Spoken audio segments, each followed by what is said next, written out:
শেষের কথাটাই আমি শুরু করে বলি, আমাদের খুব রিসেন্টলি আপনার যে টোটাল যে টাকাটা আছে ধরেন সে আমাদের ওই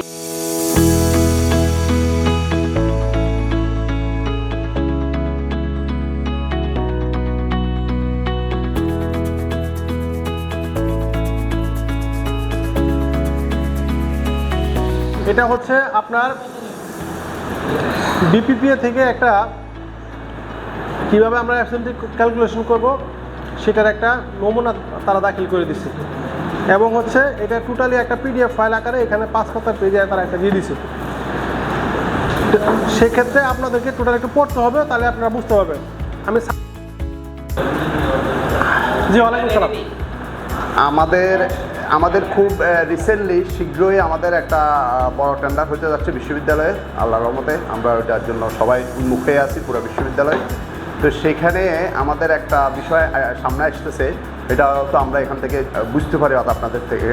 সেটা হলো আমাদের ওখানে 6টা হেড আছে সিভিল, আমাদের যে কনস্ট্রাকশন কাজটার ওখানে civil, sanitary, electrical, internal electrification, external electrification, gas, road, internal road, তারপর আপনার জেনারেটর, এসি, এই ধরনের অনেকগুলো সাব হেড আছে। এখন এখানে একটা প্রশ্ন হলো, আমরা এই টেন্ডারটা কি 6টা কোম্পানি একটা টেন্ডার করতে পারি? একটা টেন্ডার করলে সেখানে যেমন একটা বড় ঠিকাদারের এখানে অনেকগুলো সাবহেড আছে, অনেক সাবহেডের তার হয়তো এক্সপিরিয়েন্স নাও থাকতে পারে। সেই ক্ষেত্রে আমরা যদি সবগুলোকে একই টেন্ডার করি, এক্ষেত্রে জটিলতা কী হতে পারে বা একসাথে টেন্ডারগুলো আমাদের জন্য কিছু সহজ হয়। যেমন এখানে ফার্নিচারও আছে, এটা একটা বিষয় জানার, এটার সাথে কতটুকু রিলেটেড আমি জানি না। এই বিষয়টা আপনাদের থেকে একটা চাচ্ছি, মানে একটা সুন্দর উত্তর চাচ্ছি আর কি। আচ্ছা, মানে সবগুলো হেডে আমরা একই টেন্ডারে গেলে আমাদের জন্য সুবিধা কি আর অসুবিধা কি, জাস্ট কনক্লুশন আমি এটাই বলব। আচ্ছা, ধন্যবাদ আপনার প্রশ্নের জন্য। প্রথম কোশ্চেনটা হচ্ছে মানে যে আপনার যে প্রশ্নটা সেটা হচ্ছে যে আপনার যে টোটাল যে টাকাটা আছে সেটা মিলে তো হচ্ছে টোটাল একটা টেন্ডার। এই টেন্ডারের মধ্যে একটা ভবনের ভিতরে এই ভবনের ভিতরে আপনার সিভিল, ইলেকট্রিক, স্যানিটারি, তারপর হচ্ছে আপনার হচ্ছে ইলেকট্রিফিকেশন, গ্যাস, ইত্যাদি, এসি, তারপরে ফার্নিচার আছে, লিফট আছে, ফার্নিচার আছে। এই সবগুলো মিলে একটা টেন্ডারই করতে হবে। স্মার্ট ডোর আছে। এই সবগুলো টেন্ডার মিলে, এই সবগুলো আইটেম মিলে একটা টেন্ডার করতে হবে। সেক্ষেত্রে যায় হচ্ছে আপনার সিভিলের একটা পার্ট হবে। যখন আপনি বিল অফ কোয়ান্টিটি যখন আমরা আপলোড করবো, যেখানে দেখলাম সিএসজি যখন আমরা আপলোড করছি, ওইখানে আপনার হচ্ছে সিভিলের একটা পার্ট, সেখানে আপনি লিখে দেবেন যে সিভিল ওয়ার্ক। ওই ফাইলটাকে কপি করে নিয়ে আপনি আবার একটা ইলেকট্রিক্যাল পার্টও করবেন, আবার আরেকটা ফাইল কপি করে নিয়ে হচ্ছে আপনার স্যানিটারি পার্ট করবেন। টেন্ডার একটাই, ভবন একটাই, টেন্ডারের ভিতরে এই প্রত্যেকটা যে বিও কিউ আছে সবগুলো আলাদা আলাদা থাকবে। এই সমস্ত কিছু মিলে হচ্ছে আপনাকে একটা টেন্ডার করতে হবে। এই প্রত্যেকটা আলাদা আলাদা টেন্ডার করার কোনো সুযোগ নেই। না, গড়ে সাধারণত 3-4টা মিলে আমরা সবসময় টেন্ডার করি, কিন্তু এখানে অনেকগুলো কম্পোনেন্ট আরও এক্সট্রা যোগ হয়েছে। সেই ক্ষেত্রে একই ঠিকাদারের অন্যগুলোর এক্সপিরিয়েন্স না হলে সেক্ষেত্রে ইভ্যালুয়েশন কমিটি পরবর্তীতে অনেকগুলো নিয়ে জটিল। ইভ্যালুয়েশন কমিটি চাবে হচ্ছে আপনার এই মানে কি ক্রাইটেরিয়া শেষ। হ্যাঁ, ইভ্যালুয়েশন কমিটি চাবে হচ্ছে এইরকম 5তলা ভবন পূর্বে করার তার অভিজ্ঞতা আছে কিনা। ঠিকাদার কিন্তু এরকম চাবে না, মানে আমরা যখন টেন্ডার পাবলিশ করবো এরকম চাবো না হ্যাঁ লিফটে কত টাকা আছে, স্যালারি কত টাকা আছে। আমরা এটা বলে দিতে পারি যে সে যে পূর্বে যে 5তলা বিল্ডিং করছে ওটার ভিতরে লিফট থাকতে হবে। আপনি যেটা বলছেন, ধরেন সে আমাদের ওই কাজটা ধরেন সেটা 20 কোটি টাকা, তো 20 কোটি টাকার ভিতরে আমার সিভিল আইটেম হচ্ছে এটা 15 কোটি টাকার কাজ। ধরেন বিদ্যুতের আদার্স কাজ, বিদ্যুৎ, লিফট, জেনারেটর, স্যানিটারি, এগুলো নিয়ে হচ্ছে ধরেন 5 কোটি টাকার কাজ। এখন আমরা যেটা করি, হয়তো আমি এই 20 কোটি টাকার আমরা সর্বোচ্চ মনে হয় 80% আমরা ওনার স্পেশাল চাইতে পারি। হ্যাঁ, এখন সেই ক্ষেত্রে আমরা তখন আমাদের মূল ইয়েটা থাকে এটা, ওনার 10 তলায় এমন বিল্ডিং করা আছে কিনা বা উনি এত টাকার কাজ করছে কিনা, আমরা ওখানে কি স্পেসিফিকলি ভাঙতে পারে কিনা আমি এটাও দিলাম। সে আবার ওনার বললাম যে না, আপনি শুধু আমার এটা তো থাকতে হবে, আপনারে লিফট এত টাকার লিফটের কাজ করার এক্সপিরিয়েন্স থাকতে হবে, এত টাকার আপনি ইলেকট্রিফিকেশানের জেনারেটর করার কাজ থাকতে পারবে, আপনার এত টাকার এসির কাজ করার থাকতে হবে। এইভাবে কি আমরা আলাদা কি ক্রাইটেরিয়াগুলোকে আমরা অ্যাড করতে পারি কি? আমাদেরকে যদি আপনি ওইভাবে যদি দিয়ে দেন ওইভাবে যদি দিয়ে দেন তাহলে আপনার জন্য টেন্ডারের জন্য মানে অ্যাকচুয়াল ঠিকাদার পাইতে খুব কষ্ট হবে। আপনার ওই রকম ঠিকাদার পেতে খুব কষ্ট হবে। আপনাকে যেটা করতে হবে, আপনি দিবেন হচ্ছে পূর্বের 5 তলা আরসিসি বিল্ডিংয়ের অভিজ্ঞতা আছে কিনা, আরসিসি বিল্ডিংয়ের ভিতরে তার লিফট আছে কিনা, জেনারেটর আছে কিনা, ইলেকট্রিফিকেশন আছে কিনা, রাস্তা আছে কিনা, আপনাকে এইভাবে দিতে পারেন। যদি আপনি বলেন যে আপনার 20 কোটি টাকা টেন্ডারের মধ্যে 80% যদি চান, আপনার 16 কোটি টাকা আসে, সে 16 কোটি টাকার মধ্যে 1 কোটি টাকা থাকতে হবে তার লিফটে, 1 কোটি টাকাও তো থাকতে হবে রাস্তায়, 1 কোটি টাকা থাকতে হবে তার স্যানিটারিতে, 5 কোটি থাকতে হবে তার সিভিলে। যদি এইভাবে দেন, আপনি প্রকৃত ঠিকাদার পাওয়াতে আপনার জন্য খুব কষ্ট হবে।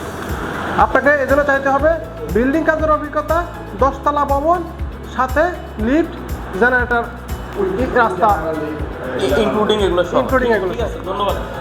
আসসালামু আলাইকুম। আসলে আমি এই কোশ্চেনটা মনে হয় আরও আগে একবার করছিলাম, মানে অনলাইন ক্লাস থাকতে, তো সমাধান ওই দিন আসলে মানে হয় না আর কি। বিষয়টা হলো যে ধরেন না, এক ঠিকাদারকে একটা কাজ দেওয়া হয়েছে, তো বাজেট সীমিত থাকার কারণে বাজেটটাকে 2 অর্থ বছর দেওয়া হয়েছে।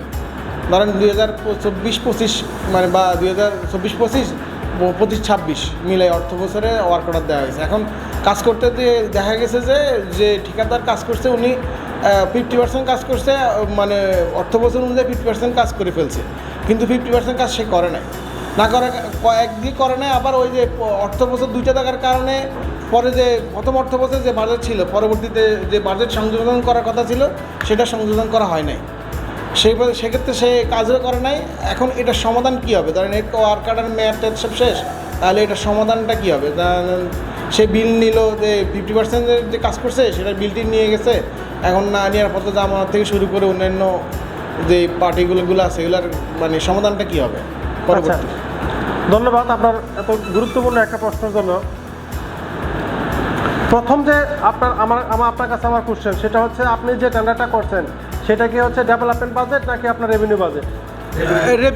রেভিনিউ বাজেট যদি থাকে তাহলে আপনাকে প্রথম জানতে হবে আপনি যে বকেয়া টাকা দেওয়ার ওইখান থেকে প্রবিধান আছে কিনা। আপনি যদি এই অর্থ বছর থেকে যদি আপনি টাকা যদি তাকে না দেন, তাহলে আগামী অর্থ বছর যেটা, যেমন আপনি 25-26 এখন টেন্ডার করছেন, 26-27 আপনি বকেয়া বিল দিতে পারবেন কিনা, এটাকে আপনাকে প্রথম না, বকেয়া বিলও দেওয়া যায় না, এবং যে টাকা বকেয়া বিল হওয়ার কথা ছিল ওই টাকাও সে কাজ, ওই পরিমাণ কাজও করে না। আচ্ছা, যদি বকেয়া বিল দেওয়ার যদি প্রবিধান যদি না থাকে, আপনার যদি সুযোগ না থাকে, তাহলে এটা মানে আমরা আনঅফিসিয়ালি অন্যান্য সব জায়গায় যেভাবে করে ঠিকাদারদের কাছ থেকে একটা পে অর্ডার রেখে সমপরিমাণ বিল দিয়ে দেয়, পরবর্তীতে তার কাজ শেষ হওয়ার পরে আপনার পে অর্ডারটা আমরা রিলিজ করে দেবেন।